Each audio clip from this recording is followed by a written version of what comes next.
Človek poje nekje od 400 do 450 kg hrane na leto. Zato mi danes uničimo 10 ton zemlje na osebo na leto. To je pač cela katastrofa. V tem trenutku je hrana zelo poceni, prepoceni. In temu je primeren tudi odnos. Se pravi, če je hrana neizmerno, imamo na razpolago, cene so včasih smešno nizke, čeprav živimo v obdobju inflacije. Trgovine so že tako postavljene, da več ne iščeš, da sem priletiš, vzameš in greš domov. Tako da mogoče je pa prihodnost tega gostinstva ravno v tem, glede na to, če se na nas navežemo, ko delamo za vikende, da pa takrat poskušamo ljudi malo ustaviti. In zdaj na take deležnike, ko sta ta dva, prelagati odgovornost, da debatiramo, razlagam, da je pač orkestracija in kdo orkestrira naša ljuba in draga država. Jaz bi malo dodal, če lahko. Jaz se čist ne bi s tem poistovetil oziroma strinjal. Pa mogoče je to tudi malo utopija, ampak jaz mislim, da prihodnost je.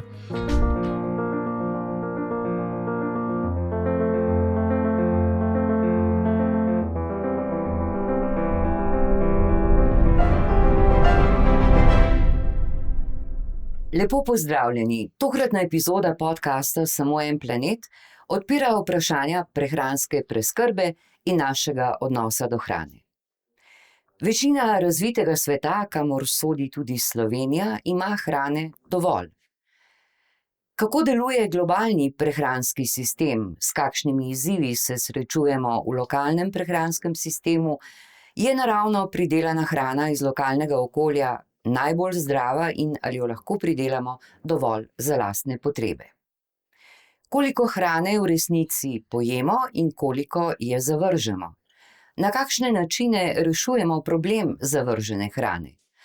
Odgovore na ta in druga vprašanja bomo iskali z našimi tokratnimi gosti. Z nami so Margareta Damjanič, gostilna Kukelj, družinska gostilna z večstoletno tradicijo. Margareta, lepo pozdravljeni. Pozdravljena.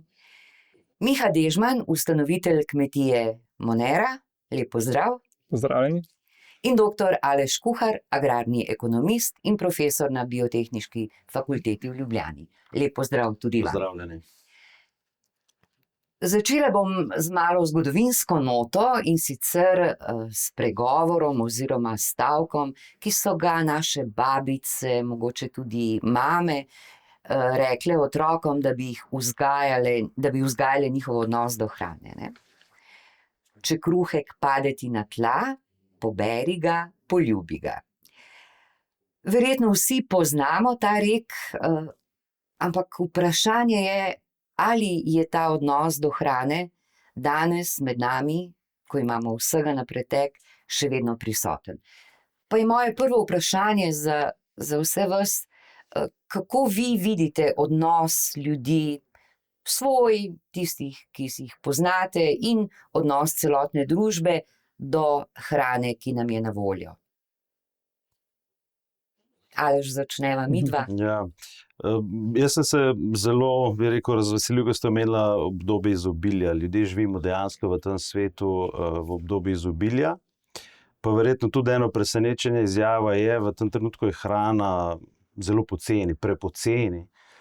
Mogoče pravilnejši izraz tudi to, da je cenena. Skratka, celoten prehranski sistem v preferenci potrošnika, povprečnega oziroma nekega večinskega potrošnika, se je usmeril v proizvodnjo cenene hrane, poceni hrane. In temu je primeren tudi odnos. Se pravi, če je hrana neizmerno, se pravi, imamo na razpolago, cene so včasih smešno nizke, čeprav živimo v obdobju inflacije, ampak iz tega potem izhaja tudi do odnosa. Jaz mislim, da je ta pregovor, ki ste ga povedali, izgubil svoje mesto v tem, in iz tega tudi izhaja vse moje znanstveno raziskovalno delo tudi v smislu preprečevanja tega trošenja, neizmernega trošenja naravnih virov, dela, energentov, nenazadnje vsega, in to obdobje izobilja seveda za sabo potegne številne tudi okoljske izzive. Danes smo na okoljskem ministrstvu, tako da verjetno je to ključen problem. Ja. Številni izzivi namreč izhajajo iz tega izobilja in dejansko ekstremne usmerjenosti globalnega prehranskega sistema v proizvodnjo čim cenejše cenene hrane, kmetijskih surovin in živilskih izdelkov.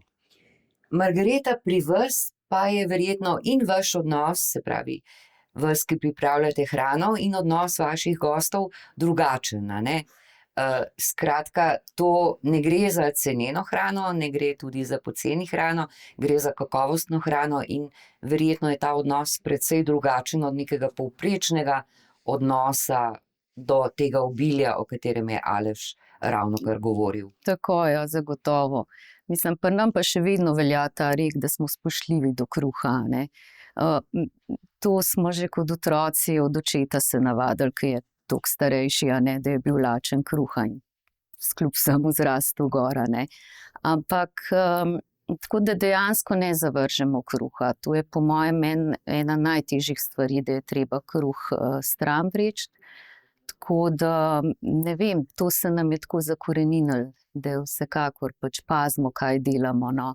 Ali pa da se kruh zavije, ali pa da se naslednji dan kruh poje, a ne, take stvari, da ga mogoče posušimo in naredimo drobtinice za kakšno zabelo, a ne.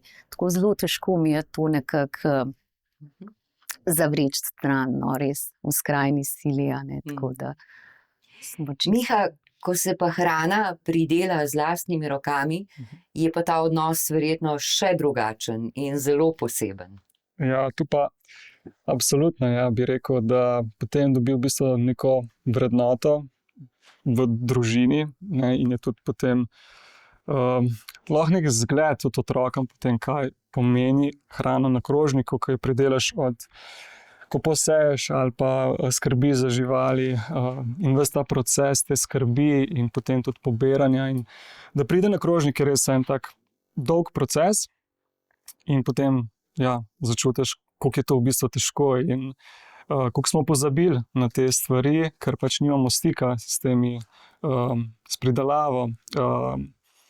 In ja, tako kot je Aleš rekel, je pol tle en kup problematik, pač hitro pridelane hrane 24/7 in na policah. Jaz tudi, ja, kot diplomiran vzgojitelj sem videl, da pač otroci tudi ne pridejo v stik pravzaprav s hrano, tako kot bi mogla biti v pravem pomenu, ampak neko procesirano, uvoženo, pravzaprav brez neke hranljive vrednosti. In je to lahko velik problem, ker če ti ne dobiš stika z nekim okusom, a ne, je tudi pač kako boš potem razvil kje je šele odnos, kaj šele, da bi to užival, no. In se mi zdi to pač ja, lahko za namce ena taka velika problematika potem. Naš odnos do hrane je odvisen od našega načina življenja. In hitrost našega življenja, vsakodnevni opravki, naše delo, niso pri vseh enaki. Zdaj ta množična ponudba sprocesirane, predelane hrane nam gre po eni strani na roko, ker nam pomaga prihraniti čas, po drugi strani pa se pojavlja vprašanje njene kakovosti. In velikokrat je najpomembnejša cena, da je poceni. Ja, človeštvo se razvija, tle ne moramo zdaj biti kritizerji, moralisti, da pa ljudje v Sloveniji recimo, da ne smemo napredovati ali pa spreminjati v desetletjih, 2-3 svojega načina priprave odnosa do hrane.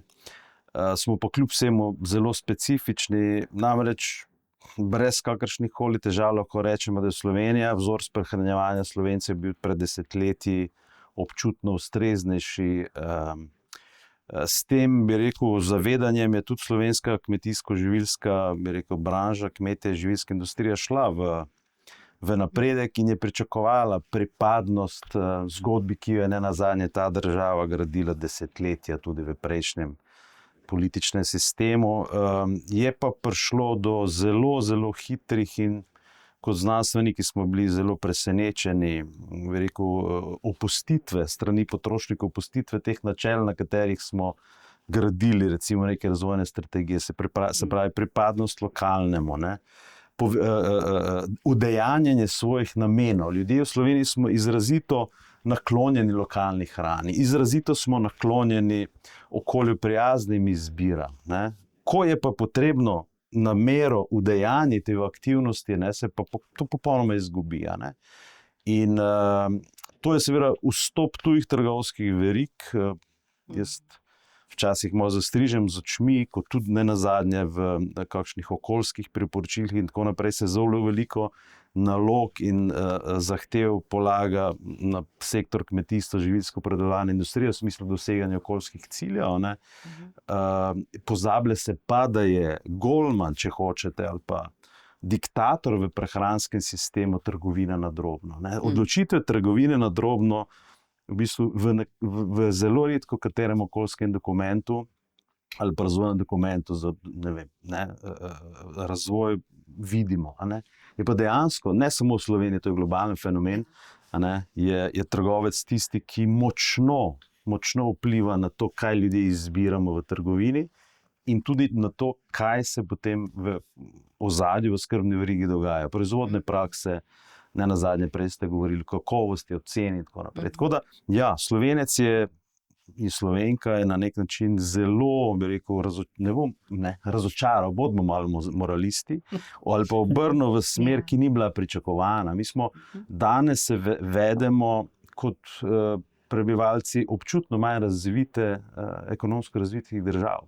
Ta potrošni vzorci, ki jih vidimo, ne pritičejo naši stopnji ekonomskega razvoja in niti ne pritičejo naši zgodovini, iz kakšnega prehranskega sistema ne nazadnje izhajamo. Tako da ta erozija, mi rečemo erodiranje prehranskih vzorcev je škodljiva na mnogo katere elemente trajnosti, okoljske, družbene, ekonomske. Tako da zaradi tega sem zaskrbljen. Upam, da ne bom danes v tem krasnem pogovoru prevečkrat kisel, ampak razmere dejansko so objektivno kompleksne, zahtevne, da ne rečem precej neugodne.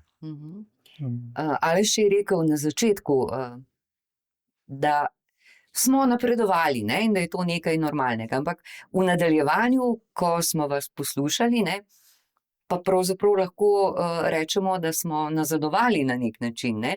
Nazadovali v odnosu do sebe, do tega, kaj vnašamo v svoje telesa, kako se obnašamo do hrane. A ne? Margareta, ampak pri vas pa se mi zdi, da vseeno se to manj pozna, ne? Če bolj optimistično gledam, čeprav ko poslušam, je tako grozljivo. No? Ja. Ampak vseeno, ja, pač ta naš način življenja je hiter ratov. Ljudje so dolg časa v službi, preden pridejo domov. Nimajo časa kuhati in gre res za to pridelano hrano, hitro kupaš, hitre trgovine so že tako postavljene, da več ne iščeš, da sem priletiš, vzameš in greš domov. Tako da mogoče je pa prihodnost tega gostinstva ravno v tem, glede na to, če se na nas navežemo, ko delamo za vikende, da pa takrat poskušamo ljudi malo ustaviti, da se usedejo, umirijo, da nekaj, kar smo med tednom pripravljali, da jim to potlej ponudimo, da poskušamo najti hrano, lokalnega izvora, če sploh lahko o tem govorimo, ker tega je v bistvu zelo malo. Ampak ja, vidim, da se ljudje mogoče pa prepustijo potlej malo tako za vikende, pa si vzamejo več časa tudi v tem prehranjevanju in da si kaj privoščijo, da imajo kaj novega ali pa to, kar mi recimo, ko poskušamo še kakšne stare naše recepte, kljub temu, da mogoče kakšnih sestavin niti ne dobimo več, ampak da se pustijo tako pač razvajati potem. Zanimiva je v resnici ta dvojnost. Po eni strani pojemo dosti nekakovostne hrane, velike količine, pa jo zavržemo in tako naprej. Po drugi strani, če pa opazujemo medije, medijsko krajino, je pa ogromno oddaj, v katerih se kuha, v katerih se rojevajo novi in novi kuharski šefi, od najmlajših do malo starejših.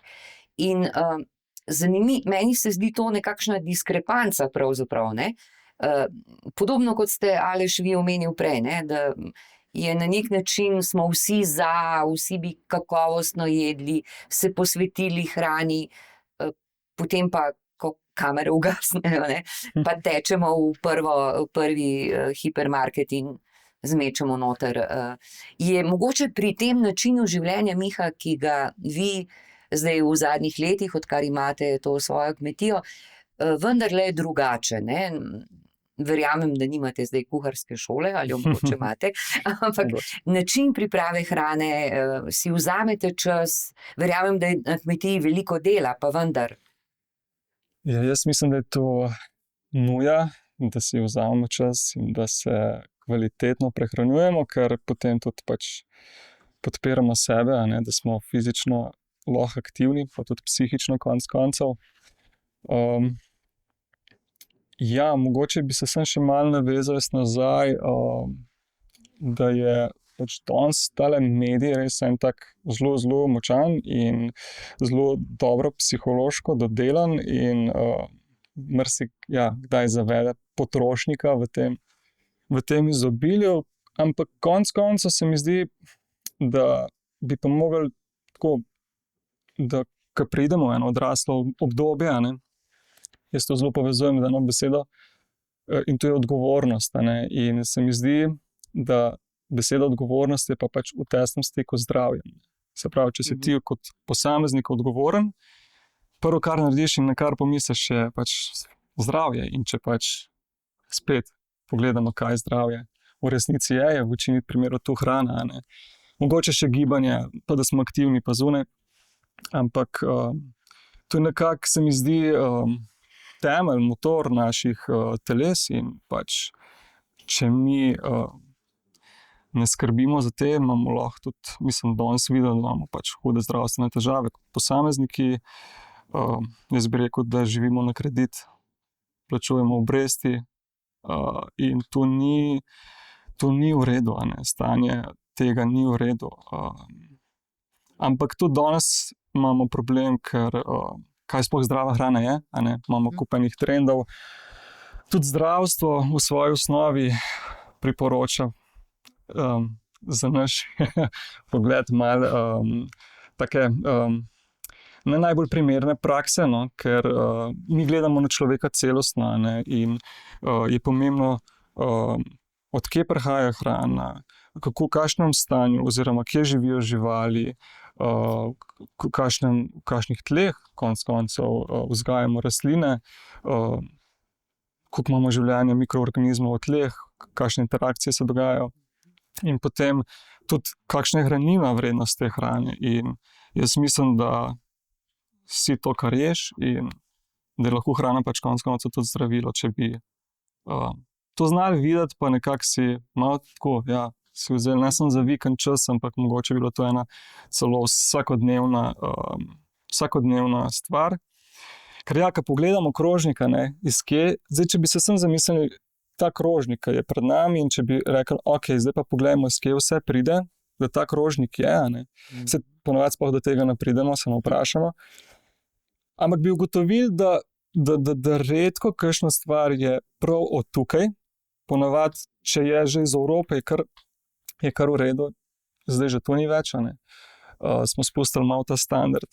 Pa koliko je hranila ta hrana, ne. Če bi se tu malo začeli povpraševati, se mi zdi, da bi lahko. Je velik korak, no. Mogoče zadnjič sem prebral, da bi se lahko revolucija začela pač z vilico, ne. Se ne vem, če je to tudi rek, ampak pač ima eno pomembno. Jaz mislim, da je ne da prelagamo odgovornost na posameznike, valjda so pač vsi vključeni, ampak imamo pa eno svobodno odločitev konec koncev v tem svetu in bodimo odgovorni, no. Do sebe najprej, ker s tem pride tudi odgovornost do okolja in družbe in ja. Sistemsko, ne, bi morali to urediti, če bi želeli to vizijo, o kateri je Miha pravkar govoril, vzpostaviti na ravni celotne države, ne. Kajti posamezniki, kot je Miha, pa še kdo, a ne, saj vedno več je ljudi, ki se tega zavedajo in skušajo na tak način delovati, gojiti hrano in tako živeti, ne. pač ne morejo nahraniti, ne, teh nekaj kmetij ne more nahraniti celotne populacije. Ampak, kot ste Aleš rekli prej, sistemsko je bilo to razsuto, ne, a je možno to postaviti nazaj, ali je to popolnoma utopičen projekt? Mislim, nedvomno potrjujem, da je temu, kar rečemo zdaj, prehranski sistem, to je za kakšnih nekaj let je zdaj ta nov izraz, a ne, je izrazito zapleten. Nič novega s tem ne povem, samo poudarjam, potrdim, da je to dejansko zelo zahtevno področje, ne zgolj iz tega, kako deluje, a ne, se pravi, primarna pridelava, vedno govorimo, ne, prehranski sistem je sestavljen iz kmetov, kmetje pridelajo kmetijske surovine, na kateri te kmetijske surovine predelajo v živila, potem imamo podjetje, ki to surovino kmetijsko predelajo v hrano, živilske izdelke, potem rabimo trgovino, nek sistem, ki distribuira, restauracije seveda tudi, in na koncu smo mi potrošniki. Zdaj dodajamo v prehranski sistem tudi sistem ravnanja z osnovnimi tokovi, ki nastajajo, skratka, ravnanje z organskimi stranskimi tokovi, če hočete, zavrženo hrano, vse to predstavljen okvir, ne. Zdaj, kot država, ne, jaz se ukvarjam z makropogledom, seveda so te kolegi, gospa in kolega razlagata, seveda to so zelo luštne, majhne mikroelementi, majhni deli, zelo zanimivi, lepi, to, kar pa jaz vidim in kar me dela rahlo kislega, ne, če se poheca, so pa seveda trde, suhe številke 2-milijonskega narodka v izrazito konkurenčno trdem ekonomskem okolju Evropske unije in tudi sveta. Zdaj, kako pristopiti, ne? Jaz vedno izhajam ker se seveda ukvarjam z ekonomiko, se ukvarjam z proizvodnim potencialom, ne?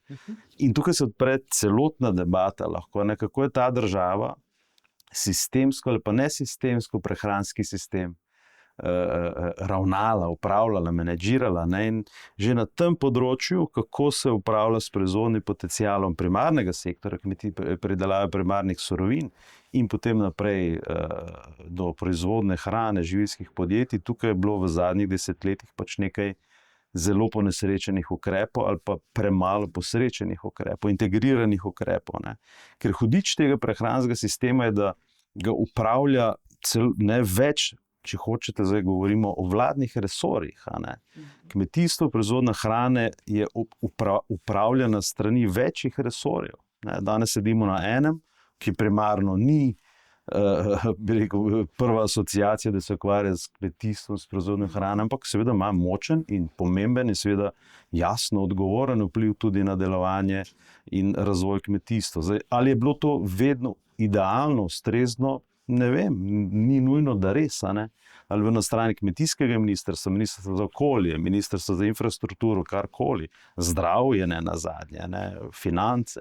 Kratka, vse te stvari je treba naštimati, a ne, da se potem zadeve razvija. Zdaj, v Sloveniji, seveda, če se vrnem na ekonomske temelje proizvodne hrane, so proizvodni potenciali v primarnem sektorju izrazito bili slabo upravljani. Mi imamo eno izmed najbolj zaostalih kmetijstev v Evropi. To boste redko slišali, ne. V Sloveniji imamo najmanj razvito kmetijstvo v Evropi, imamo izrazito hiter upad razpoložljivih pridelovalnih površin in še na teh razpoložljivih pridelovalnih površinah pač proizvajamo na zelo zastarev način.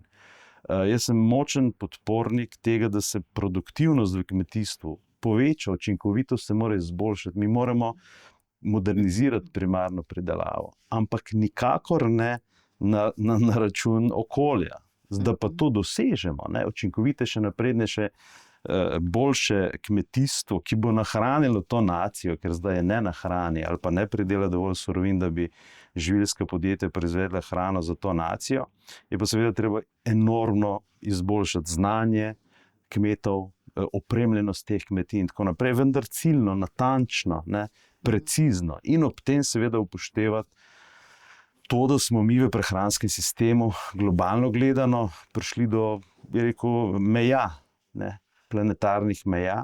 Zdaj, v Sloveniji zaradi te zaostalosti kmetijstva so sicer ti okoljski parametri ugodni, a ne. Marsikdo je ob tem zadovoljen, a ne, da imamo ugodne okoljske parametre pri kmetijstvu, ampak to je v bistvu odraz zaostalosti.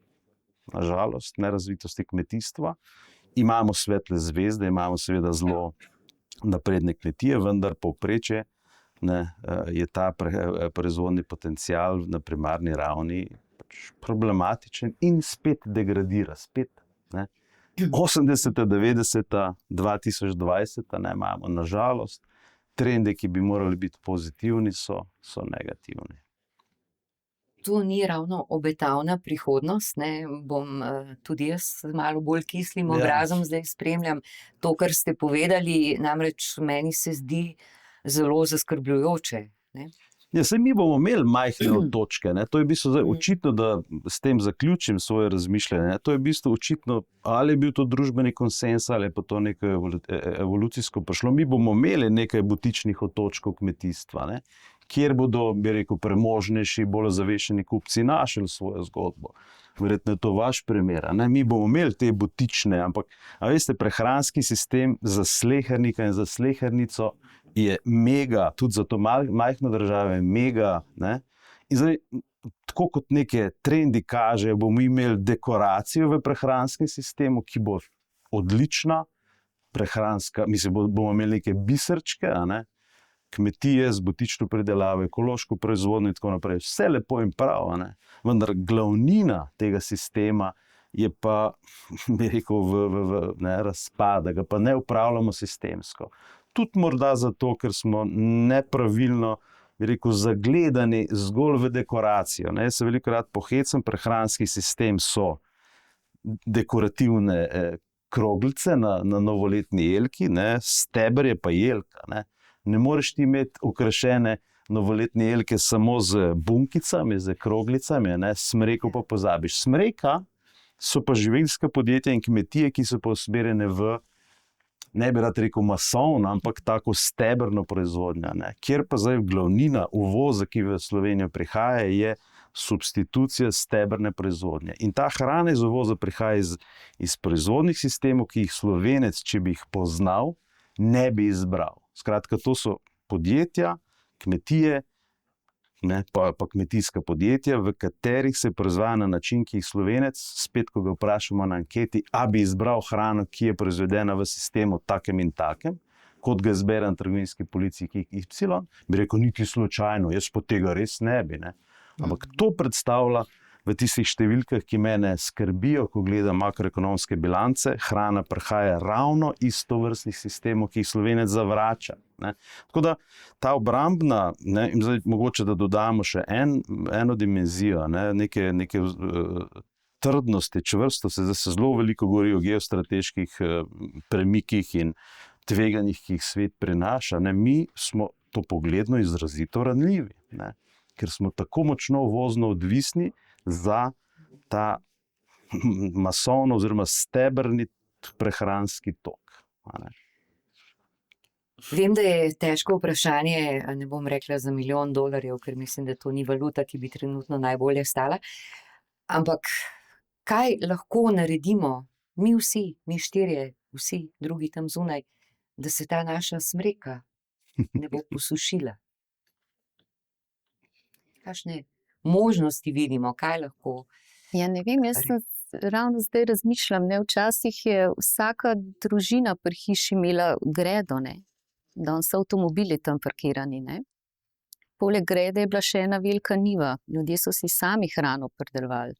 Jaz prihajam pač iz vasi v končni fazi, pa tega več ni. Ljudje so šli v službe v Ljubljano in zopet ta hiter način življenja in vsega. Po drugi strani, moji starši so šli na trg zelenjavo kupovati. Meni to danes vse prinesejo, ker telefonično naročimo. In skozi celo leto je ista kvaliteta. Skozi solata je vedno, dobimo zeleno solato, vedno radič. Niham zdaj zagotovo en kup ene solate, ki bi jo jaz zdaj ponucala, ampak jaz jo tudi decembra rabim. Tako da tako potlej, ne vem, težko, kako, da bi se to res tako lokalno šlo, ali bi se pa mogli res, ne morem zdaj sem solate nuditi, zdaj 2 meseca, ampak skozi mora biti ena konstanta, in ravno to je potlej najbrž ta Vi na svojem področju globalizem, ne. zagotovo delate to, tako, kar da je morate. Ne? potem tako, ja.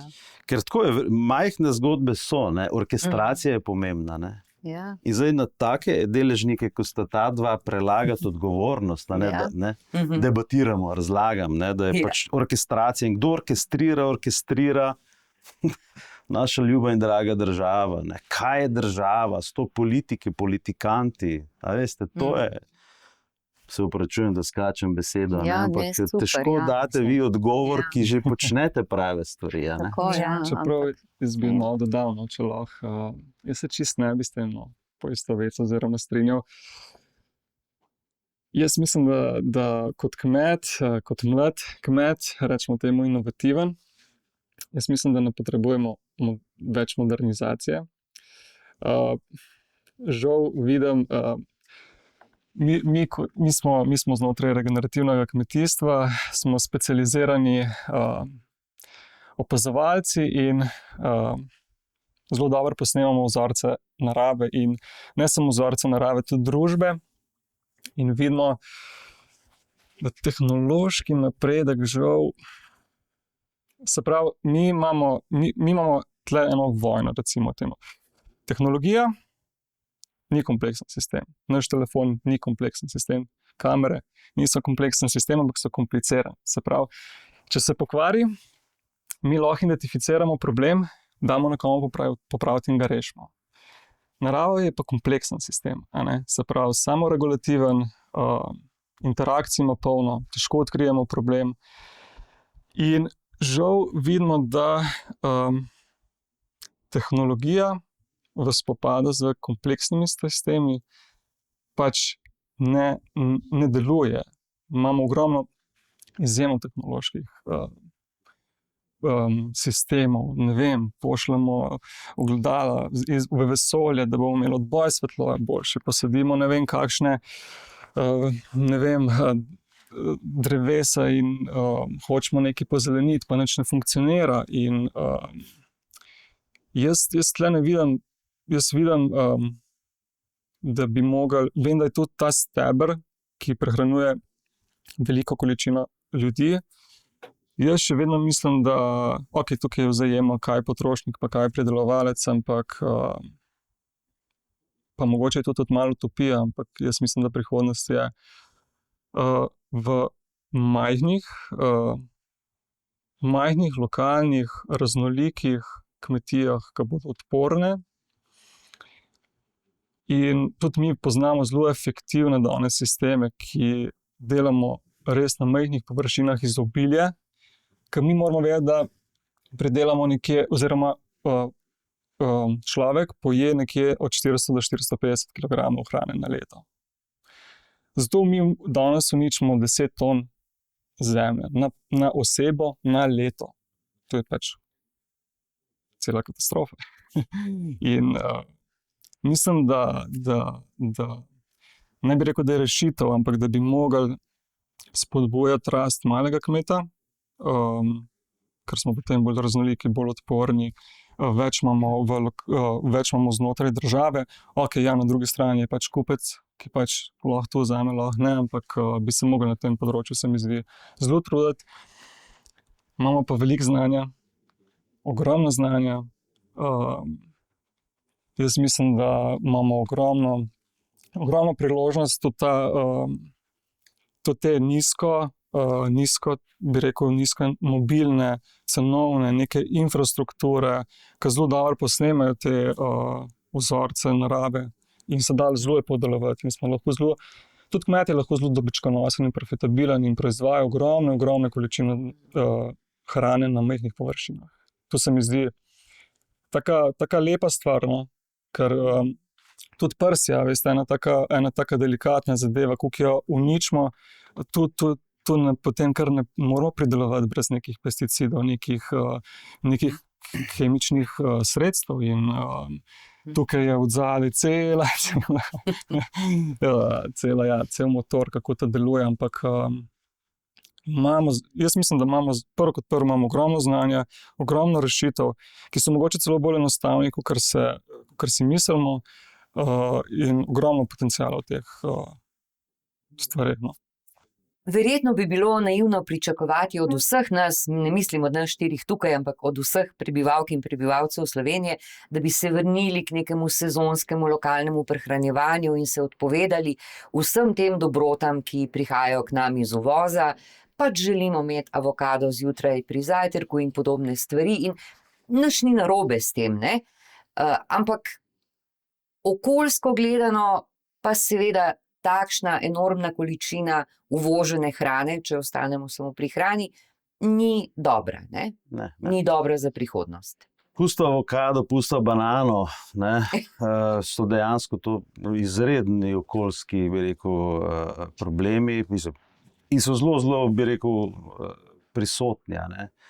Mi dolgo časa izpostavljamo, tudi Komisija Evropska izpostavlja veliko evropsko tvegano pod oskrbljenost s koncentriranim raslinskim proteinom. Seveda mi vemo, da na tem svetu, ali pa v razvitem delu sveta, bom kar grdo besedo uporabil, požremo preveč hrane, požremo, bi rekel, slabo hrano, veliko hrane zavržemo. In to seveda povzroča številne probleme, ne. Vprašanje, kaj so zdaj prijemi, ne, kaj narediti. Seveda zmanjševati tudi porabo mesa, nedvomno, ne, vendar ne zdaj imamo potem spet take momente, da je treba iti veganizem in tako naprej. Ne. Kmetijstvo je sistem, ki potrebuje tako kot avtomobil vsaj 3 kolesa, ne, in v kmetijstvu je rastlinsko živinorejska simbioza nekaj, kar je ustreznega, ne, in brez živinoreje ni kmetijstva, ne. Ampak nedvomno, ne, posegati po lokalnem mesu je nekaj popolnoma drugega, kot posegati po nekih pofel mesnih, približkih mesnih izdelkov, ki jih privlečemo v Slovenijo v neizmerno velikih količinah. Prakse Slovenije kmetijske in podjetniške prakse v živilskih podjetjih so drugačne od tega, kar prihaja v Slovenijo. To si Slovenci in Slovenka morate zapomniti, ne, in spodbujati, ne, konkretneje spodbujati. Prej je kolega razlagal o teh majhnih, dediciranih kmetih. Ja, zakaj tega ni več? Zakaj tega ni povezanega več? To bo zmeraj butik, to bo zmeraj en mikrosegment, vendar jaz bi bil kot raziskovalec zelo zadovoljen, če bi v Sloveniji videl en delujoč kooperativen sistem, kjer bi tovrstni kmetje trajvali, kot se zdaj reče, ne, razturali, razbijali, bili prisotni, ne. Tehnologija ne pomeni samo, ne, tehnologija pomeni tudi to, kar današnjemu človeku veliko pomeni, da se organizirajo kmetje, da pridejo na teren, da mislim, do potrošnika, ki seveda zdaj zblaznjen, ljudje smo zblaznjeni, ne. In tovrstne ponudbe seveda pridejo potem do slehernika, če so tehnološko podprte, ne. In absolutno tehnološki razvoj pomeni več znanja, ustreznega, ne pomeni tehnologija v takem imperativnem smislu, da je to nekaj slabega, ne. Če želimo recimo povečati tudi oskrbo hrane, proizvodnjo hrane v Sloveniji, kmetijskih surovin, bo seveda mogli narediti velik tehnološki napredek, to ni vprašanje. Imamo pa ta luksus v Sloveniji, da lahko naredimo pameten tehnološki napredek. Mi, bi rekel, z zaostankom vnašamo napredne tehnologije in lahko zdaj na napakah drugih, tudi najbolj razvitih držav, vidimo, česa ne naredimo. Zato je treba volja, je treba ljudi, ki to želijo, pač narediti. Tako da rešitev je veliko, verjetno v zadnji krogu, pa tisti, ki ima najbolj žuli kot kuharja z veliko začetnico, to pa je kaj z odpadno hrano, ne? To je pa zadnji. Ja, mogoče bi zastavila eno misel, pa lahko potem o njej debatiramo oziroma se lahko z njo ne strinjate in jo ovržete. Namreč, če bi uživali kakovostnejšo hrano, bi je pojedli manj. Ker dejansko raziskave nekatere kažejo, da je ta poceni predelana hrana, ki je polna različnih dodatkov, zasvojljiva, ne. Se pravi, da jo človek je tudi, ko sploh ni več lačen. Lokalno pridelana, kakovostna hrana, evo spet mečem utopične ideje, bi morda zmanjšala tudi količino odpadne hrane, ker če je nekaj res dobro, pač ne zavržemo. Ja, zagotovo. Mislim, jaz se strinjam, da preveč jemo, no, preveč pojemo. To zagotovo, no. Samo Ampak jaz opažam, da ljudje so pa tudi toliko osveščeni, da se hrano stran ne meče. A ne. To, kar pride pri nas nazaj iz gostilne v kuhno, a ne, to so prazni krožniki. A ne. Tudi če bi recimo če ostane hrana na krožniku, če ostane kruh na mizi, a ne, danes gostje prosijo, da si zavijajo in odnesejo domov. A ne. To ni več tako, kot včasih, a ne, vsi poznamo tisti vic, a ne, kako je oče rekel, no, tole nam pa zavite, bomo pa za psa imeli, a ne, pa reče otrok, ja, a oči, a bomo kužka kupila, ne, tega to danes več ni, ne, danes dejansko ljudje rečejo, joj, tole bomo pa zvečer pojedli, ne, in to je sigurno en plus, da so osveščeni in stari in mladi že, da pač te hrane ne zavržemo, no. Pri nam recimo ostaja to, da nam pač podjetje odvaža to organske odpadke in olja, ne, to je zgolj in samo pač od tega, ko pripravljamo hrano, se pravi, ko krompir olupimo pa to. Kljub temu sem pa jaz že tako, recimo, da sem občutljiva tudi na tiste olupke od jabolk, ki pa pristanejo pri kakšnem končku, no. Tako da ne gre to vse tako v odpad, da bi tudi to mi je recimo hudo, da v sežigalnice ali kje pristanejo ti biološki odpadki, a ne, tako da, ja. Je možno, a ne, to, kar je zdaj Margareta omenila, se pravi, tudi pri vas verjetno delate tak rok, porabite ostanke, ne govorim o ostankih z mize ali pa tudi, ampak ostanke, olupke in ostale stvari, ki pač ne grejo v prehrano. Ja, absolutno, moramo. Pač, tako je, ne, sploh pri tej hrani, pač to je super kompost, če znamo kompostirati.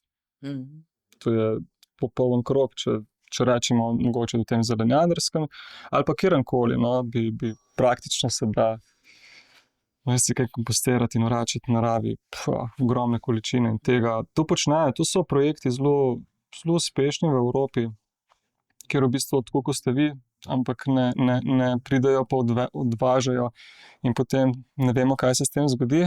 Recimo en projekt, ki ga jaz poznam, je, da so sami kontaktirali te restavracije in zbirajo oni hrano, tako da res ni nobene plastike, tako samo hrana, ne, ker to je tudi problematika, da je potem še vmes neki in potem ne moramo mi več z tega narediti, kompost dober. In uporabljajo različne metode, z muhami in podobnimi stvarmi in to naredijo v parih dneh odličen kompost. To je izjemna ideja in rešitev konec koncev. To je v bistvu neko krožno gospodarstvo bi lahko bilo zelo učinkovito, kar je obstajalo, pač danes je pač proizvedeno, porabimo odpadek, v bistvu pa sploh v našem smislu, recimo regenerativnem, pač ne poznamo odpadkov. Skoraj tako malo, pač ali jih vsaj še enkrat uporabimo, pa probamo še večkrat, če pa že je odpadek, lahko ga transformiramo v nekaj drugega, ne. Tako da dobi novo življenje. So to te nove tehnologije, Aleš, ne? V Sloveniji, na žalost, je to, kar gospod kolega razlaga, je to prepovedano. Imamo pravilnike, v katerih se biološki razgradljivi odpadki morajo nujno znajti v bioplenarni, kar ni, bi rekel, najslabša usoda, ne. To ni najslabša usoda, pač gre bioplenarno, ne. Ker če pogledamo glih striktno okoljski vpliv kompostiranja, anaerobna digestija in tako naprej, kompostiranje okoljsko ok, vendar je bioplenarna z vidika emisij toplogrednih plinov nekoliko ugodnejša, ne. Ampak, se pravi, so pa druge tehnologije, kolega je omenil recimo nekaj, čemu rečemo nadcikliranje, upcyclinga, ne, ki je v regenerativnem kmetijstvu izrazito pomemben koncept, kadar mi iz odpadkov naredimo, ne da ga recikliramo, ampak da dvignemo, ne, v surovinskem smislu dvignemo višjo kategorijo, ne. Verjetno je imel v mislih, ko je omenjal muhe, omenjal insektno biokonverzijo, ne, kadar mi lahko uporabimo stranske tokove za pridobivanje proteinov, virov beljakovin za prehrano živali in zaradi, ne, če to tehnologijo vzpostavimo, ne rabimo uvažati soje iz Brazilije, ki je izrazito okoljsko obremenjena, ne.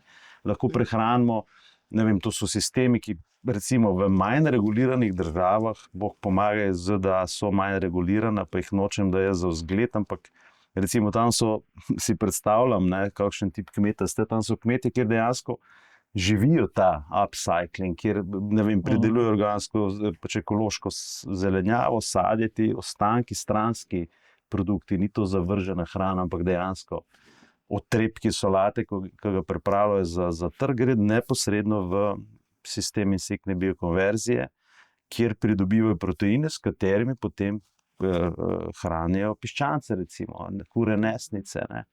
In na univerzi biotehniški v bistvu ta sistem razvijamo, v Sloveniji to tehnologijo poskušamo introducirati, vnesti. Želimo jo nesti, kot univerza se ukvarjamo zmeraj z makrosistemi, sistemskimi preskoki. Ne.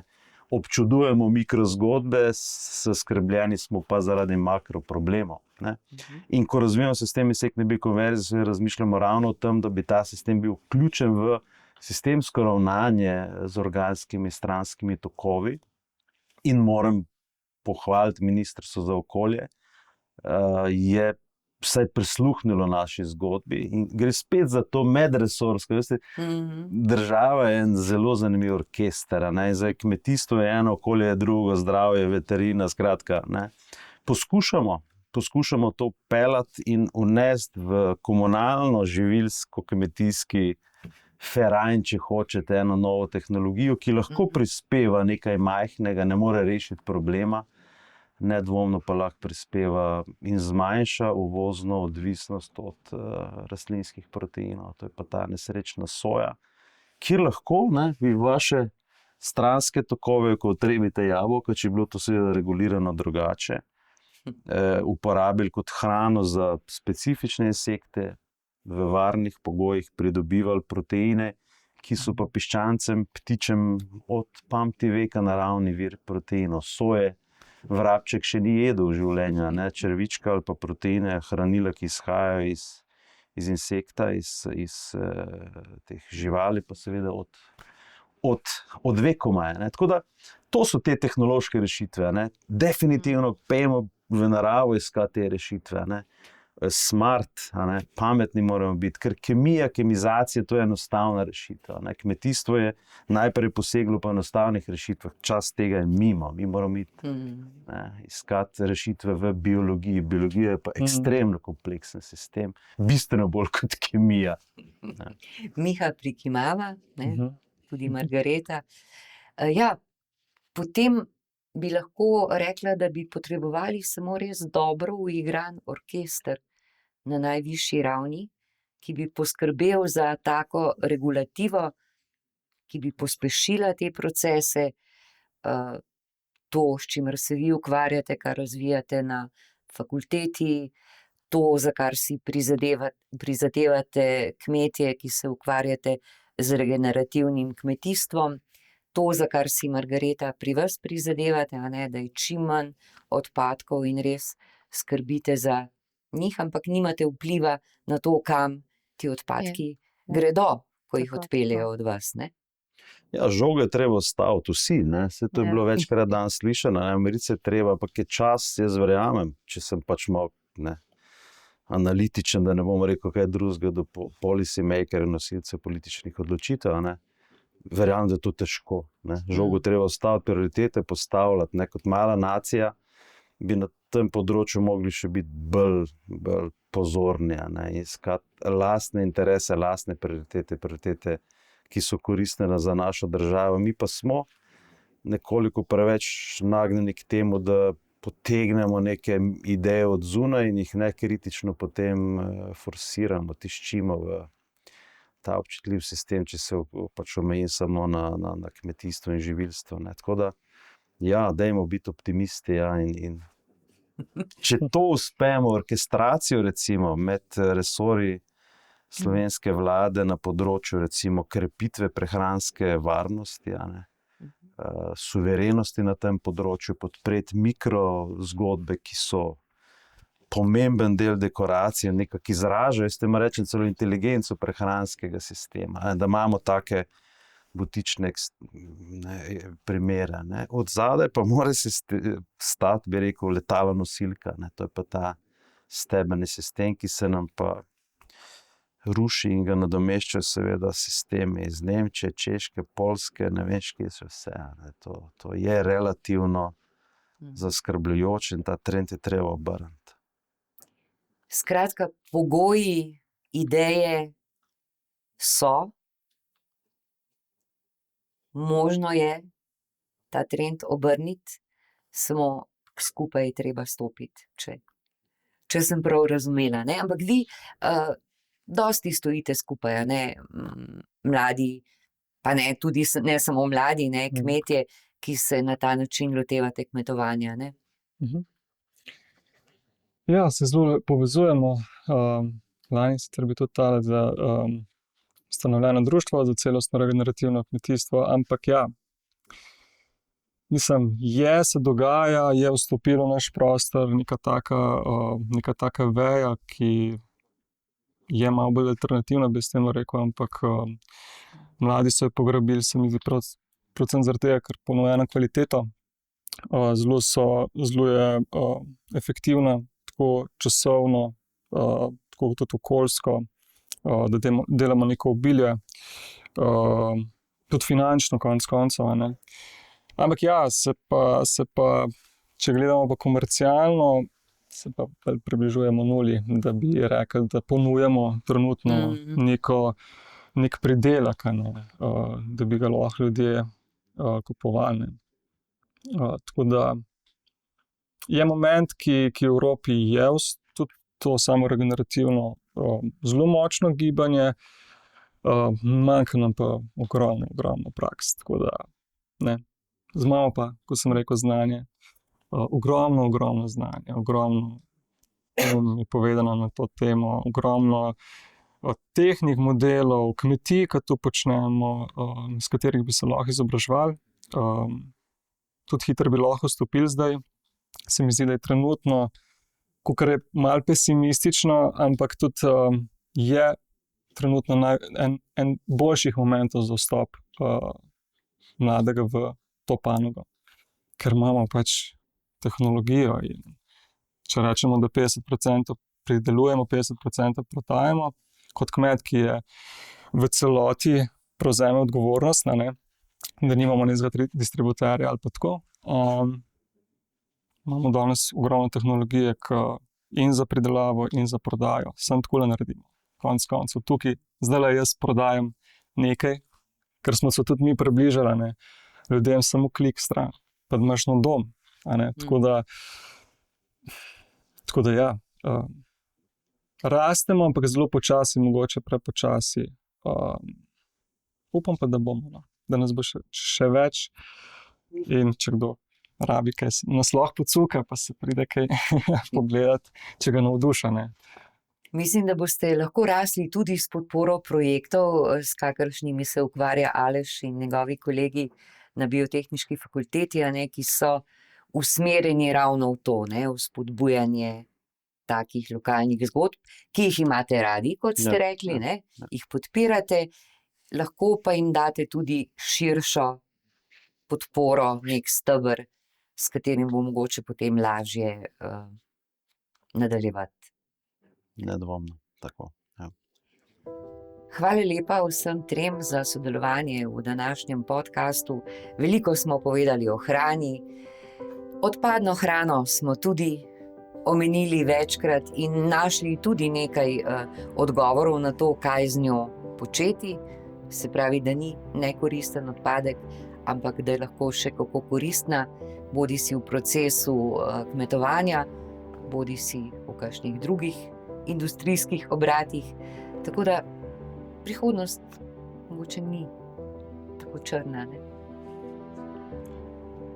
Hvala vam še enkrat. Hvala. Srečno.